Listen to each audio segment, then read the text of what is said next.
அன்பார்ந்த விவசாயிகள் அனைவருக்கும் வணக்கம். இன்னைக்கு நம்ம என்ன தெரிஞ்சுக்க போறோம்னா, கத்திரி, தக்காளி, மிளகாய், சாமந்தி போன்ற அனைத்து நாற்று வகை செடிகளிலும் ஏற்படக்கூடிய வேரழுகல் நோய் மற்றும் வாடல் நோய் இதை எப்படி கட்டுப்படுத்துவதுன்னு தான் இந்த வீடியோவில் நம்ம தெரிஞ்சுக்க போகிறோம்.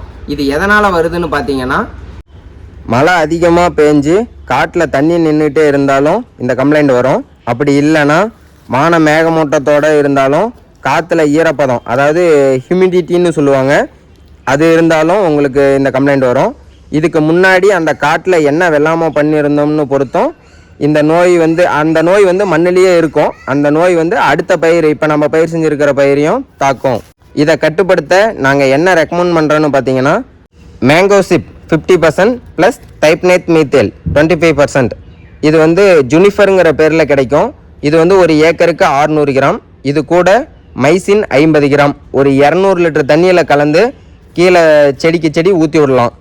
அப்படி இல்லைன்னா அசாக்சிஸ்ட்ரோபின் 2.5%, டைப்நேத் மீத்தேல் 11.25% ப்ளஸ் தயம்தக்சம் 25%. இது 3 கலந்த மாதிரி கேஷ்கார்டுங்கிற பேரில் கிடைக்கும்.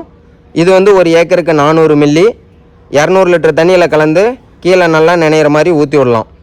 இந்த 2 ரெக்கமெண்டேஷனில் ஏதோ ஒரு ரெக்கமெண்டேஷன் பயன்படுத்தினீங்கன்னாவே உங்களுக்கு வேரழுகல், வாடல் நோய் எல்லாமே கண்ட்ரோலுக்கு வந்துடும். பக்காவான ரிசல்ட் இருக்கும்.